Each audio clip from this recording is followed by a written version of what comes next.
Welcome to The 17. This is a podcast dedicated to sustainability. It's structured around the UN's 17 Sustainable Development Goals. They represent, in essence, a plan to save the planet. I'm Kate Hutchinson and I'm the founder of Yorkshire Sustainability Week. My goal is to help the UK's regions to play their part in delivering a sustainable future. Each episode of The 17 is themed around a different one of the UN's 17 Sustainable Development Goals.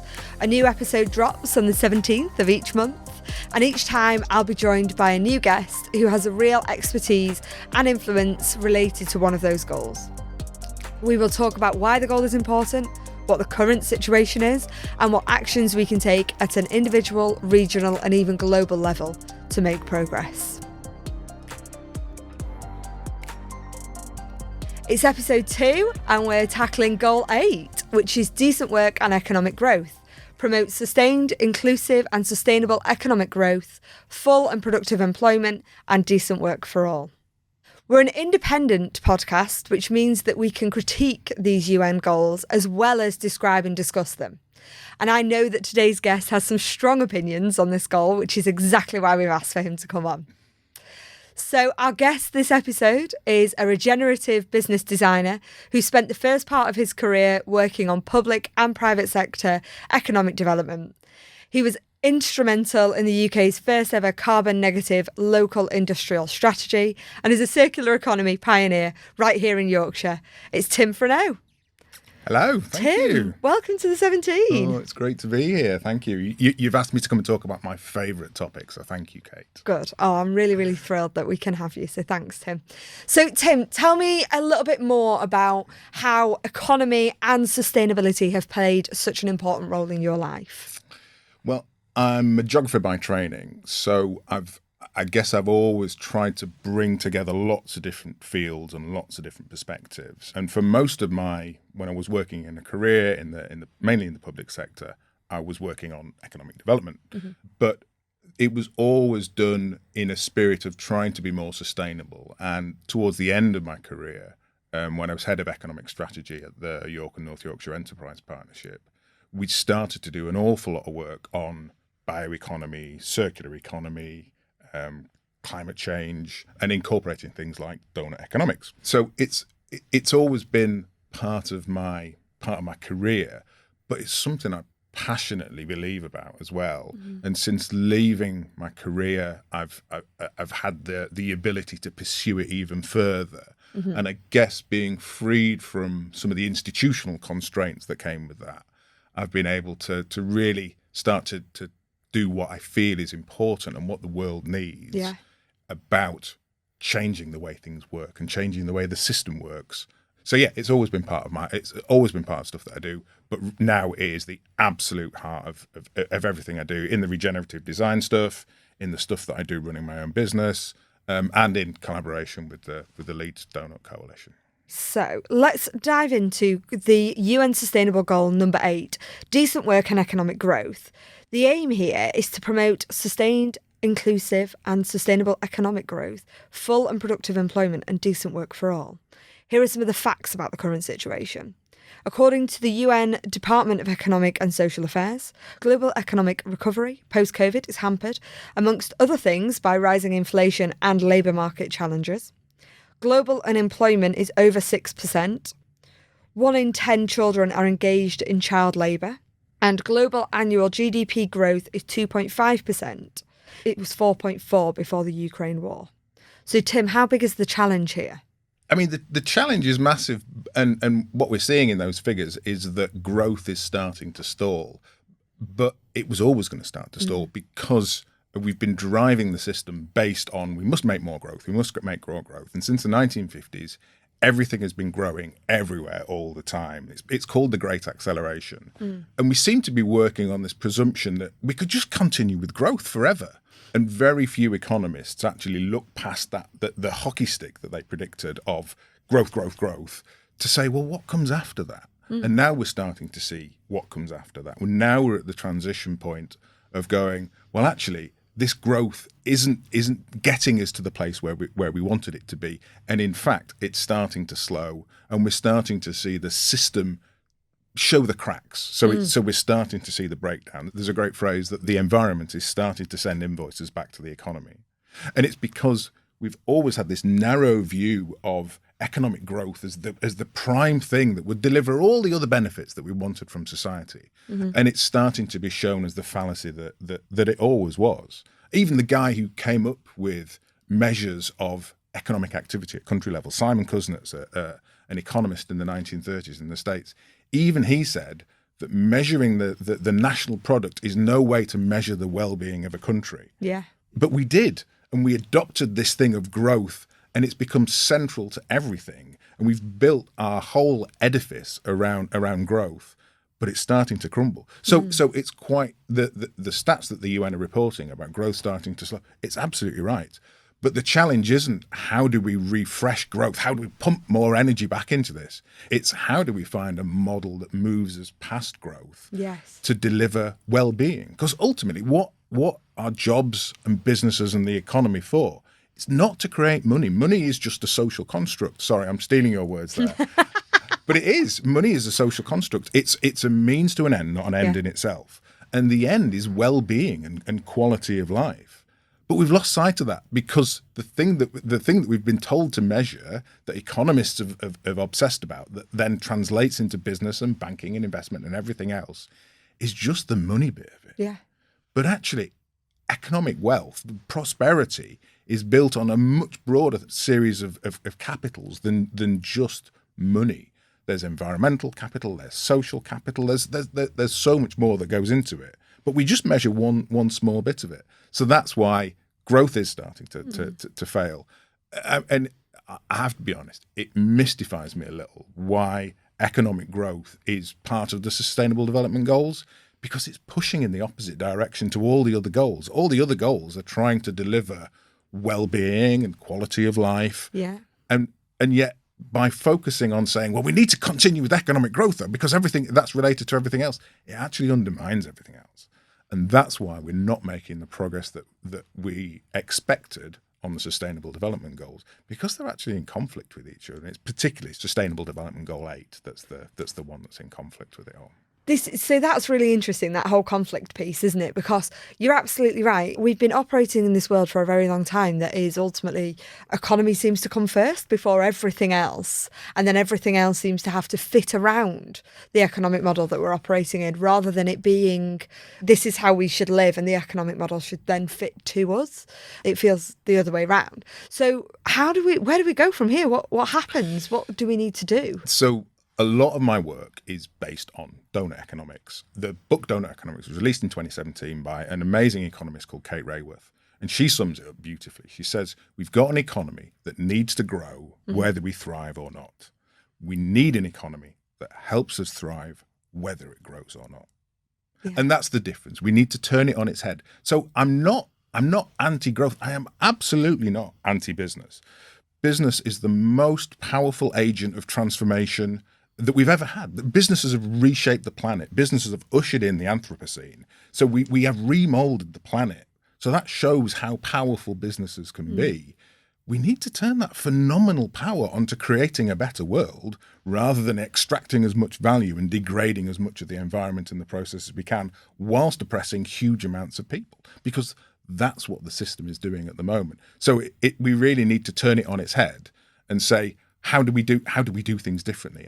And that is a massive, massive process. It's a massive problem, but it's one that we need to embrace. This is the most important time to be alive ever. We are the one civilization that's got an opportunity to look at what the future holds for us and do something about it. Yeah. So for all the problems in the system are going to be very difficult, and changing that is going to be very difficult. It's the greatest challenge that civilizations have ever faced, that humanity's ever faced. And it's our generation that are going to do something about that. And tapping into that as to the opportunity to be the generation that future generations sing songs about. Sorry. Do you know what? When you were saying it, I was literally just thinking, this is incredible. Like, what an opportunity we have. What an opportunity we have. And I 100% agree with you. And ultimately, this is why we're doing what we do, right? You know, businesses are going to be the change makers. It's going to be business that drives this change to a sustainable future. but what an opportunity to build a better world. And this is the thing that gets me. And I'll get on my high horse a little bit now. But, you know, when we seem to have been in this sort of battle with, you know, sort of all these different sides, we absolutely know we need change. But I think the longer we keep with this message of like the world is burning, the longer it will take for us to actually implement that change. And if we start to talk about it in the same way that you're talking about it now, with passion and enthusiasm and looking at it as an opportunity, we are going to be the generation that creates change and that makes a difference. Oh my God, I want to be part of that generation. Absolutely. Don't we all? Absolutely. That's what, you know, the meaning of life, is living, it's sustaining life. And actually, by embracing that, it enables so many more people to feel that they're living meaningful, fulfilled lives. Yes. Rather than just that they're cogs in a machine, which is just extracting as much as it can get out of them. Mm-hmm. And giving them enough just to keep them happy. It's the old bread and circuses thing. If you keep the population happy, you can do what you want with them. And actually, that is not working anymore. People need to be empowered to make change in whatever way they can. And we can all do stuff. We've all got agency, particularly within our businesses. If we turn our businesses around and start to say, well, what is our area of influence? How can we do what we do best as this amazing business to make things better, not just to make money? Yeah. And that making things better, healing the world, healing the situation that we face, it's the greatest opportunity we've ever faced.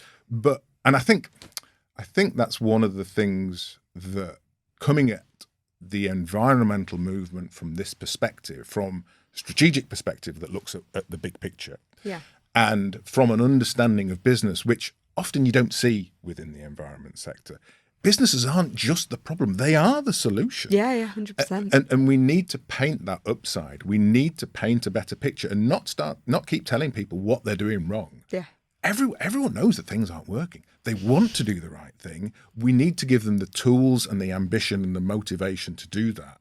And that's what we're going to see in this generation. And that's why things are going to change. And there's all that good stuff. But we're also going to drive that because there will be more problems. There will be more crises. There will be more things that we've got to get to grips with. It's, you know, none of this is ever going to be perfect, and we're never going to get to a point anywhere in this journey where we're going to be perfect, because perfection isn't possible for humanity. You know, it isn't something that we're capable of doing, and we should stop aiming for that. But we should aim for rapid progress and great things and a great future. So with that in mind, then, let's just sort of dig into, because we like to look at it from an international, national, regional, individual perspective. Talk to me about internationally what you think we need to do to the economic structure, what that new structure would look like, and how we could operate internationally. So globally, we need to move from being an industrial society to an ecological society. And that means a society that is in balance, that recognises that we are part of a bigger system and that we can't control it. And that is a massive mind shift. Isn't that funny? Control. Why the hell did we ever think we could control nature? Because of the Enlightenment, there was a separation of science and spirituality and nature. Yeah. And ever since then, we've pursued this approach that drives the sort of solutionism you're talking about. We always think we've got to have a solution. Well, we don't. We can't have solutions. We can make things better. We can move in the right direction. But setting ourselves up to solve something is too big an issue. Yeah. But that's what we need to do globally, particularly in the developed world and the Western world. You know, we need to recognise that we were promised that progress would come from keeping growing, and eventually there would be enough surplus that we could go around and sort out all the problems. It comes back to that guy I was talking about before, Simon Kuznets. He had this curve of pollution on one side and environmental impact and income. And he said, well, actually, as income grows, pollution is going to get worse. But eventually, when we've got enough money, we'll be able to solve that. But that second half of the Kuznets curve has never happened. There's never enough money. That's why. Because people want to hoover it up. And that's the problem with our extractive economy, is that we've become too focused on money and not the outcome of it. So globally, we need to shift to that ecological civilization. And we do that by painting a picture of what it means to flourish and thrive, what life is all about. And we're starting to see that. And it will happen quite rapidly because change is non-linear. And I think as as more and more people start to realise, one, that there's a problem, and two, that there's something else that we can do about it, then we will start to see that. We're already seeing it. Exactly. The change is coming. We're on the precipice of a green revolution. You can feel it. You can feel it. There is so much happening, nationally, internationally, regionally. We can absolutely see that the change is coming. Change isn't linear, but it's hard for people to see that, because we think that this reality, this world that we're living in at this moment, at the start of the 21st century, is the way that things always have been and always will be. Because we're short-term thinkers. Humans are terrible at thinking long-term. So I think the other thing that we need to do on a global level is find the sources and the reservoirs of different sorts of wisdom. Because we're not going to get out of this way by using our old approaches. And that's why you hear so much talk about indigenous wisdom, because these are reservoirs of different sources of knowledge. Yeah. These are different communities who don't just think short term. You've got First Nations people in America who think 7 generations. You've got the Maori people who have this great theory of Wakapapa, which means that they see themselves as this long line of humanity, of life stretching all the way back and all the way into the future. And so there are other cultures that retain this source of knowledge that we need to thrive in future. And that's why there's so much attention at indigenous communities. It's not just because of the remaining bits of undisturbed land that they protect, which is very important, but it's because of the knowledge that they've handed down from generation to generation, the knowledge that needs to be repopulated throughout the rest of the world. And that's how we're going to grow that ecological civilization. Yeah, absolutely. God, honestly, I could talk to you about this all day. That is so interesting. So then let's take that into a national perspective then. Like, what's happening in the UK? We've just had the council elections. The Tories got absolutely slammed. Labour did well. The Greens did well. The Lib Dems did well. They look like they're having a bit of a resurgence. So talk to me about what we think is going to happen nationally from an economic perspective. Well, I think it's fairly clear that we're in for a change. That there is going to be a change of government. But actually, if you use the word the UK there, and I think England has got less of a strategic vision for what the future might look like than Scotland and Wales. And Scotland and Wales are part of a well-being government partnership with other countries like Iceland and Finland and lots of other countries that are starting to say, hang on, this economic growth model, placing all our eggs in this growth basket, isn't working. It isn't delivering the prosperity that we want for people. It isn't delivering well-being. So what does something else look like? So actually, I think there are other nations who are starting to embrace this a lot more. And you can already see that coming through in some of the decisions that the Welsh government are making. They're stopping doing things because it's going to be bad for future generations. So this idea of having longer term thinking and thinking about the impact of our actions in future is starting to come through in some nations. I don't quite see that in England. I don't really, if you look at what Labour are saying about what they would do, they're still wedded to economic growth. And actually, it's not going to get us where we need to. And do you think Labour have got the ability to change that? Yeah, I think Labour probably have got the ability to change that. I sort of feel a little bit like what Labour seem to do at the moment is go for one line under what the Tories are saying, basically, is how I see it in my head. So the Tories will say one thing and then Labour will say, oh, well, we don't agree with that, but then we'll do something that's slightly less bad. And that seems to be the approach. And I feel they could be more radical.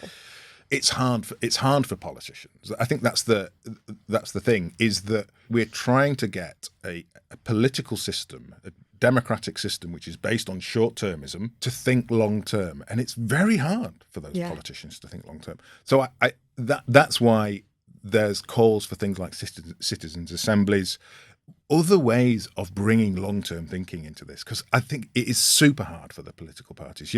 It's hard for most businesses to talk about being long-term and being generous and healing stuff. It's even harder for politicians who've got to take people with them. Yeah. And I think what we need to do is start to change ourselves, our businesses, our societies, and politics will change as a result of that. Politics isn't going to lead us out of this. It's the next generation. It's your young people standing there with placards who are going to change it. That's where change comes from. It doesn't come from political parties anymore. They're more following and waiting for the signals that people are ready for something else. And yet we know that people are ready for something. And you talk to anyone and they know that the system isn't working and they're desperate for a way to do something about it. We have more than enough to do everything we need to do, to live good quality lives, to have health and well-being. But the system doesn't enable that because the system is geared around a few people benefiting whilst everyone else does kind of all right, but not really bothered. But that's interesting, isn't it? Because in the last few years, those of us who are not the very wealthy have been struggling to even just do all right. And I think that's a very interesting thing because it's not just your working class people who are now suffering under this economic model, and they've been suffering for a very, very long time, but it's actually the middle classes, particularly the young middle class, who were told to go to university, told to get an education, and if they came out of university with an education, they would secure a 30 grand a year job immediately and blah, blah, blah, and it just hasn't happened. And that's been going on since my generation went to uni. And back to that idea of long-term thinking and a new generation who were born at the start of a new millennium. Yeah. In generations to come, we'll look back at this time at the start of the 21st century as a great turning point when things changed, when we started to wake up and when we started to go, right, what do we need to do? How do we make a difference? How do we heal things? How do we regenerate the planet and the systems which support life on it?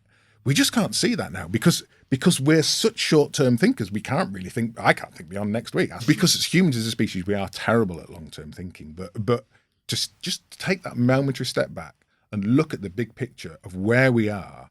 In future, we will look back at this and see it was a massive turning point. And we're right in the middle of it now. We're right at the start of it. Probably. Yeah. So few people realise that. And as that awareness starts to dawn, as more people, as more organisations start to get with it, this conversation is part of it happening. Yeah, it is. It's all connected. This is the system. The system is the movement of lots of things happening. It influences itself. Yeah. It doesn't matter whether it's a conversation that we're having here, conversation around the board table, conversation around the dinner table at home, conversation at school.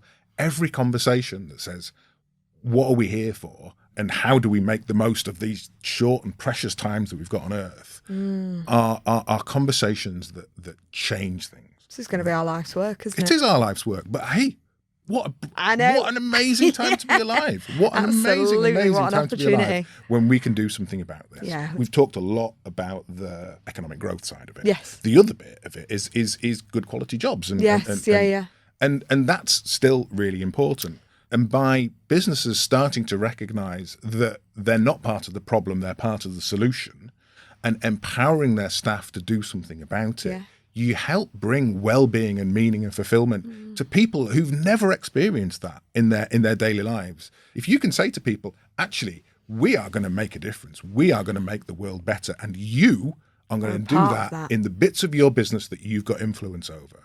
Because every business can contribute to a better world, and every person within every business can contribute to a better world. Wow. Yes. How amazing is that? So that we can draw all of these people in so that they get well-being from doing the stuff that they do every day. And this goes back to, this is part of how businesses can start to understand what it means for them. So instead of just looking at your quarterly returns and how your sales are doing, we need to start to measure other parts of the business, and we need to start to measure the well-being of our staff and how they feel that they're making a difference, and balance that against the economic growth side.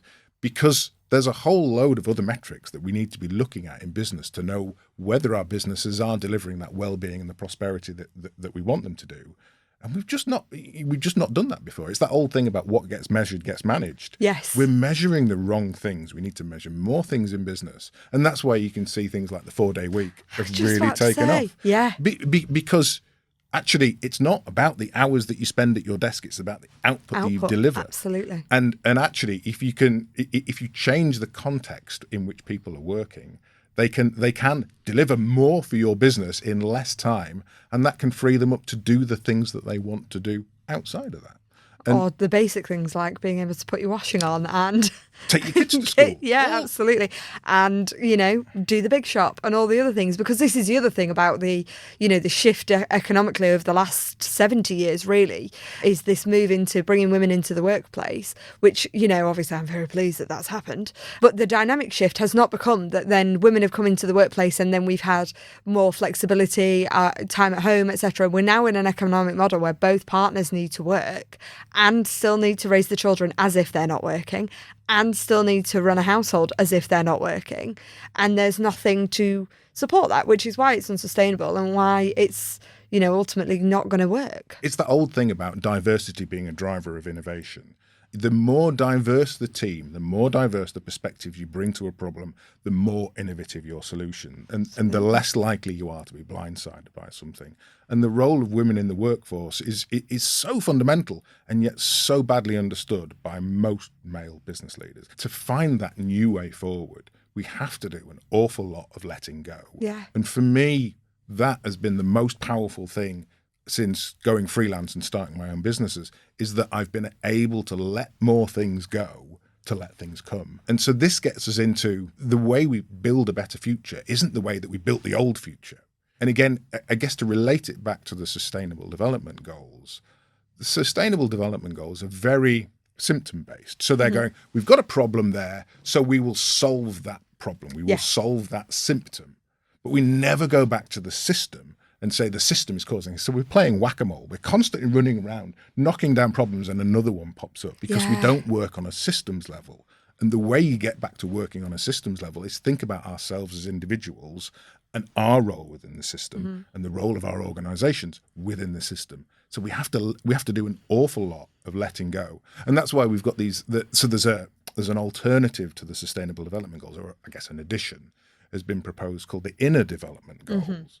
And they talk much more about the importance of change being created by people and the internal conditions of people, rather than really the Sustainable Development Goals are a bit of a top-down, we must do this, you go off and sort that. It's that old command and control hierarchy, top-down, we've got some problems, off you go and solve them.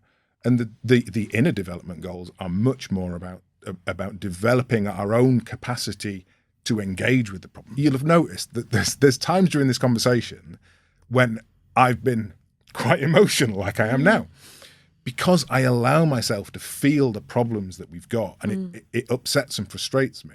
But most people aren't able to connect with stuff on that level because it's hard, and the system doesn't allow us to do that. We've got to open up.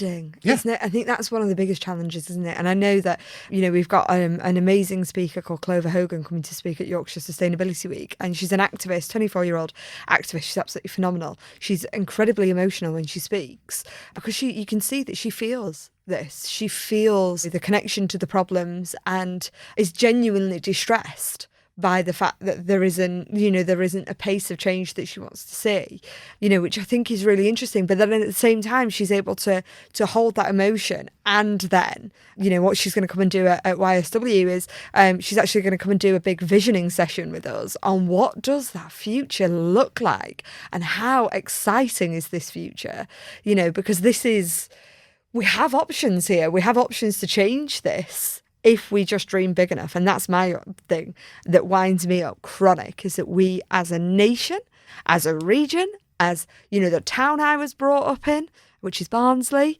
we were never ambitious enough. And that doesn't necessarily, to me, ambition and economic growth aren't necessarily the same thing. It's being ambitious enough for a brighter future. And what does that look like? And that sort of brings me into, so from a regional perspective, tell me what you're hearing regionally. Tell me what you're seeing regionally happen. I think there's some great stuff happening regionally. Yorkshire is a really interesting region because you've got big cities and you've got big rural areas. And most of the regions are either one or the other. And we've got them both. So we've got this great synergy here in Yorkshire of kind of human constructs of cities and lots of people and environment and landscape. So we've got huge opportunities. And that's driven great things like, so York's got real specialisms in bioeconomy, in replacing oil-based products and materials with bio-based materials.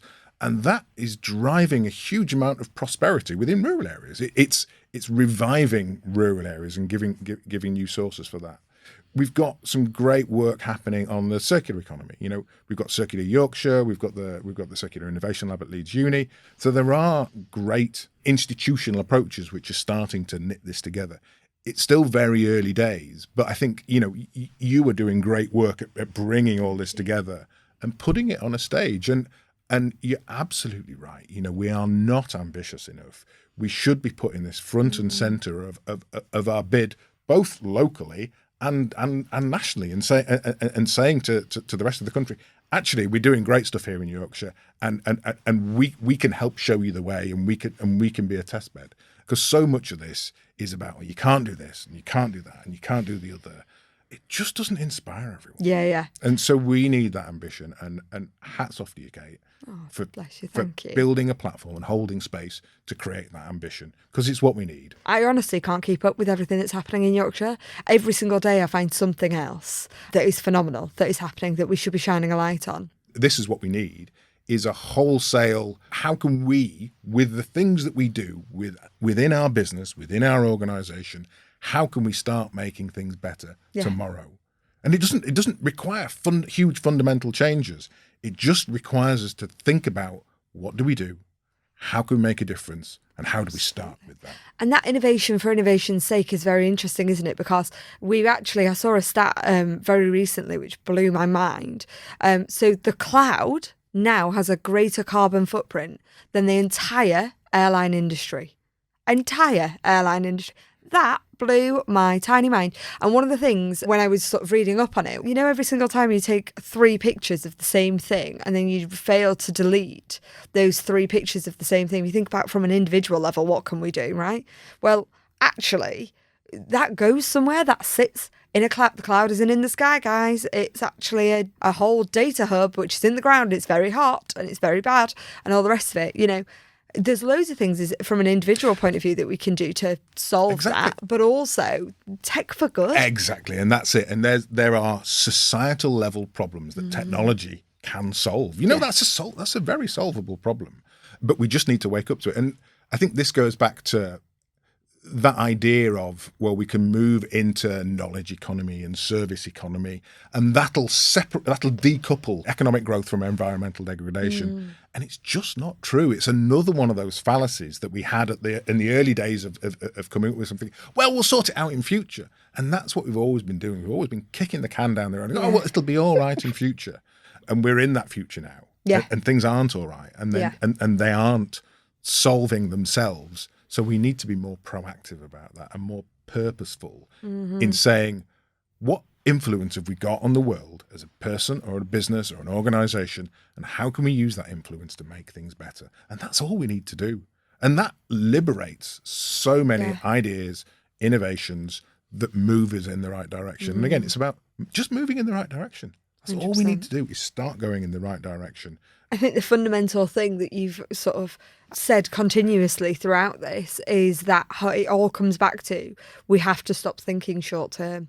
We have to stop thinking short term. We have to start looking at what is the impact on us long term, what is the impact on generations.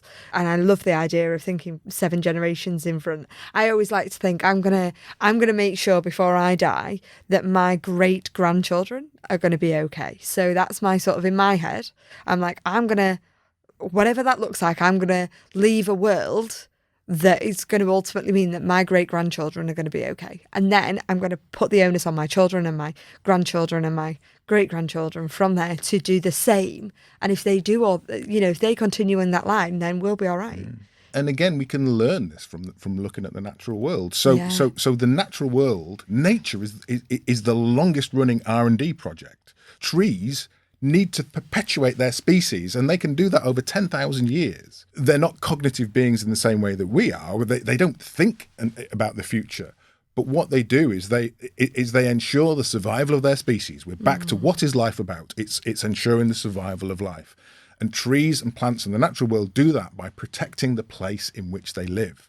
So they can survive over 10,000 years, as in a species, not an individual organism, by protecting the place that they live. And that's how nature has evolved. And we're this new being that's got to learn that. We've got to pick up on the cues from nature and learn about actually protecting the place that we live to sustain future generations. So from there then, what do you think needs to change within the Sustainable Development Goals?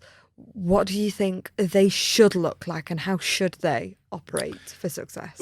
I mean, we need to drop the growth goal. It is incompatible with all of the other goals. So we need to drop that idea of growth as being a driver of sustainability, because it isn't. So that's quite a terrifying concept to most people, because we're so used to and it's growth. a terrifying concept to institutions. Yeah, absolutely. That are built on growth. Yeah. So what's the other thing that we replace that the other with? thing, well, we need to learn about that. That's the thing. Constraints drive creativity. We need to put in place some constraints that say, actually, we can't keep growing forever. So what else are we going to do?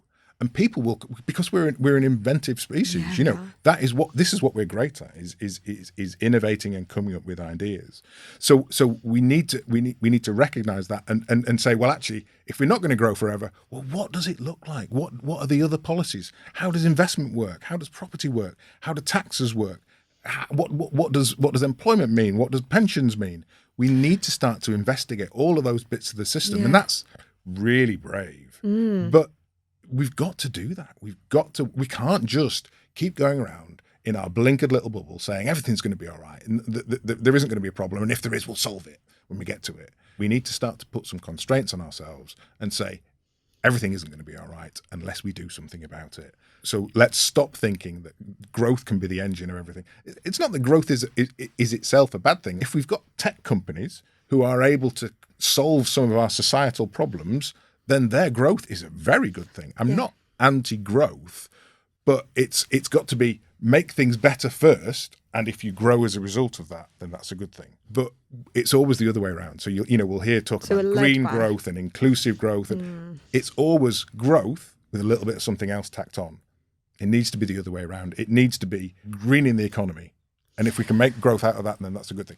Being more inclusive, that is a good thing. If we can make more growth out of it, then that's okay. But the growth bit needs to be secondary to the beneficial part of it. So what solution does donut economics present in that then? Does donut economics present a roadmap or how does that work? So donut economics does two things magically. On the one hand, it's a lens to hold up to society, economy and the planet, and it shows us what's gone wrong. And so you can map onto the donut the functioning of the planet, or you can map onto it the functioning of a business and say, well, how are we doing in terms of environmental and social issues? Where are we doing well, and where are we overshooting or undershooting? So on the one hand, it can help you see what's going wrong. And on the other, it can help you do stuff better. And doing stuff better is basically two things. You need to start to think about being more regenerative and more redistributive. Regenerative means things like circular economies and biomimicry, because we're the one species on Earth that creates waste. Nothing else in nature creates waste. We're the one species that does that. We either need to follow nature and design waste out of the system using biological products, or design waste out of the system by being more circular when we've got manufactured materials. Yeah. And all of that regenerative activity needs to be powered by renewable energy, not fossil fuels. So one part of the donut economic solution is being more regenerative. Yes. And the other is being more redistributive. Yes. Because it's inequality which is driving problems in well-being. The more equal a society is, the higher the levels of well-being. Again, it goes back to that Kuznets curve and Simon Kuznets saying, well, actually, in future, we'll be able to solve all the problems when we've got enough money. The United States is twice as rich as Portugal in terms of income per capita, and yet their well-being standards are worse than Portugal's. So we can see that money isn't driving well-being. We need to find other ways of getting past that. So we need to redistribute, not just regenerate. And the redistribution bit is really important. And lots of people get hung up on the environmental side of things and talk about regeneration. We can't forget the need of people. We need to redistribute knowledge, power, and resources throughout the system so that it's not extractive and divisive. So that we don't have a few people doing very well and most people not doing quite so well. Everyone needs to thrive. And there you see things like salary caps within companies, so that no one earns more than 10 times someone else. There's lots of other ways that you can be redistributive within your business that spreads well-being and prosperity amongst people, as well as environmental improvements through regeneration. So those are the two bits of donut economy. Those are the two core elements. Really interesting. You just sparked a thought in one of the things that you just said then, which is about employee ownership.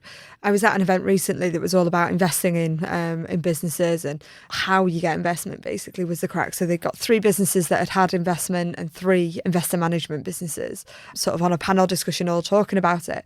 And one of the things that they were talking about was how in America it is actually a fundamental part of your operating model that you must give shares to employees in order to get funding. Like if you've not done that, they basically won't look at you, because their argument is when times get tough and you need somebody to really, really, really work hard on this business model, then they need to have a slice of the pie to be motivated to do that. And that's really interesting, isn't it? Because, we haven't quite done that in the UK yet. It's something I'm definitely looking at for my company and my team. But how do we sort of start to see that trickling into all the UK businesses? Because I think there'd be huge benefit. Absolutely. And I think one of the other big problems that we've got in enterprise design is the requirement that businesses put shareholder needs first. So this is why businesses are focused around money, because the purpose of a business is to provide dividends to shareholders. So we've got a movement in the UK called the Better Business Act, where they're lobbying Parliament to change the legislation so that equal weight is given to shareholders and to stakeholders, to wider society. And this is what moving to an ecological civilization looks like. Mm-hmm. It's about being in balance and recognizing that this is a dynamic system and that it needs to be more balanced. And there are means that we can do to do that. And in effect, what that would do, if it was passed, would turn every company in the UK into a B Corp. Yeah. Because every company would then have to do what B Corps do, which is balance the needs of shareholders with all of the other stakeholders in the system. We're back to the change is happening. Yeah. We can see it coming. There are movements to do this. We know what the solutions are. We just have to have the will to do it. And that will to do it is where I always go back to. We can't create this change by operating from the head. We need to operate from the heart. And that's the most important. And that's a journey that I've been on personally in the previously, particularly in my career, I was operating from the head. I was a strategy manager. I was producing strategy and policy, and it said all the right things. But the moment I started to engage with it on an emotional level, it was much more powerful. Spreading that emotional engagement with the need for change and the implications of not changing is so powerful. And that's why Antonio Guterres, the Secretary General of the UN, he's recently written a letter to his great-granddaughter where he apologizes for not taking more action on climate change. Sorry, I can't even talk about it. Because he has an emotional connection to the need for change, and he cultivated that through thinking about future generations. And when he portrays that, that's what it looks like. It looks like a letter that he writes to his great-granddaughter, apologizing for not doing more now. And so that gives me hope for the Sustainable Development Goals, is that you've got someone like that at the top of the organization, at the top of the UN, who does understand this, who does understand that there is more than just a reductive, mechanistic approach to go, well, we'll solve that problem, we'll solve that problem, we'll solve that problem, and everything will be all right. Actually, we need to change the system. And I think that longer-term thinking, that emotional connection to the need for change is the way that we really drive that change. So this leads me beautifully on to, we always like to leave the podcast with a sort of statement at the end that says, what can an individual do? So if you could ask any individual watching, listening to this, to stop doing one thing and to start doing one thing, what would those two things be? I think the stop is stop making it all about money. Money is not the be-all and end-all. I currently earn a third of what I used to earn, and I've never been healthier or happier. Money is not the be-all and end-all. So we need to stop putting money first. Well-being is what's important for ourselves and for future generations, both those born and those yet to come. The thing we need to start is making that emotional connection to the needs of future generations, to the needs of more people on the planet at the moment. Because for all that in the Western world we're doing okay, there is an awful lot of suffering in the world, and it is caused by the quality of our lives in the Western world. And we need to open ourselves up to that, and it's very difficult. So the thing we need to start doing is making an emotional connection with other people, because we're all humans. We're all trying to find a way to live together on this planet. So opening ourselves up to that is hard. You can see time and time again it hits me, but that's important. Yeah, we need to let it hit us. Tim, thank you so much. It's been such a pleasure having you on the podcast. I really, really appreciate your time. And I feel like we've dug into so many different elements here, but I'm hoping that people have walked away with some value and some perspective on what the new economic future looks like. Well, it's been a joy. Thank you. Thank you. And thank you for listening to The 17. We really appreciate your support. We're a new podcast looking to grow, so please do hit the subscribe button on your podcast provider and do leave us a review. Tell your friends about us as well, it massively helps. Remember, if you want to find out more about Yorkshire Sustainability Week, go to the website, which is yorkshiresustainabilityweek.com. It's happening from the 3rd to the 7th of July. You'll be able to get your tickets to the conference there. We're going to have keynotes from John Elkington and Dr. Wayne Visser, who will be digging into the topic that we talked about today. And Tim will be hosting a fringe event on Thursday at 10 a.m. And Tim, what's the name of the fringe event? Future Business Now. Future Business Now. Thank you so much, and I hope you're here for episode 3 of The 17.